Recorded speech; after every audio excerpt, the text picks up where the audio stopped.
بندہ اس وقت تک مومن نہیں ہو سکتا جب تک اپنے لیے جو چیز پسند کرتا ہے وہی اپنے بھائی کے لیے بھی نہ پسند کرے۔ یہ حقوق العباد نہیں ہے کہ آئے دن جلوس نکلے اور پورے سڑکوں کا اور پورا راستہ جام کر دیا جائے، چاہے محرم کا جلوس ہو، عید میلاد کا جلوس ہو، اور دوسرے مذاہب کی ہم بات نہیں کرتے، لیکن اسلام کے حوالے سے راستوں کو تنگ کر دینا یا جہاں مسلمانوں کی تعداد ہے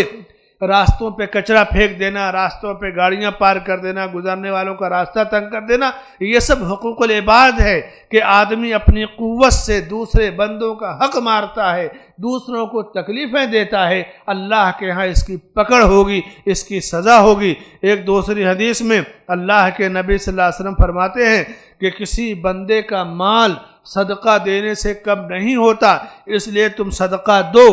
معاف کرنے سے اللہ تعالیٰ بندے کی عزت میں اضافہ کرتا ہے، اس لیے لوگوں کو معاف کرنے کا جذبہ پیدا کرو، اور بھیک مانگنے سے آدمی کی محتاجی کبھی کم نہیں ہوتی، اس لیے کسی کے آگے اپنا ہاتھ نہ پھیلاؤ۔ اور دوسری حدیث میں آپ نے فرمایا الید العلیٰ خیر من الید السفلیٰ، کہ اوپر والا ہاتھ نیچے والے ہاتھ سے بہتر ہوتا ہے، اوپر والا ہاتھ نیچے والے ہاتھ سے بہتر ہوتا ہے۔ کسی کے بارے میں یوں ہی کوئی چیز اڑا دینا، کوئی خبر پھیلا دینا، یہ حقوق کی پامالی ہے۔ اسی لیے اللہ کے رسول صلی اللہ علیہ وسلم نے حقوق کی، ایک مسلمان کے حق کی، والدین کے حق کی، پڑوس کے حق کی ادائیگی کی خاص طور سے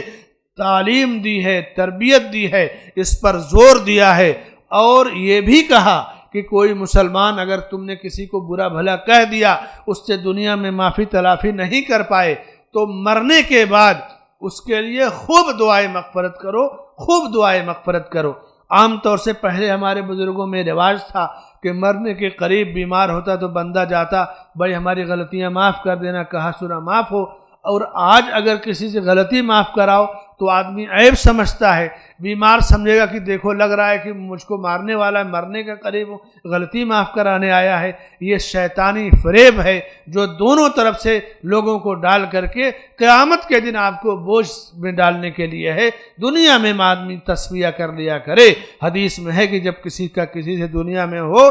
تو دنیا میں تصفیہ کر لیا کرو، اور اس کے بعد اگر دنیا میں کسی سے تصفیہ نہ ہو سکا تو مرنے کے بعد اس کے لیے خوب مغفرت کی دعا کی جائے، خوب اس کے لیے مغفرت کی دعا کی جائے، اور اس کی نیکیوں اور بھلائیوں کا ذکر کیا جائے۔ یہ مسلمان کے حقوق ہوئے۔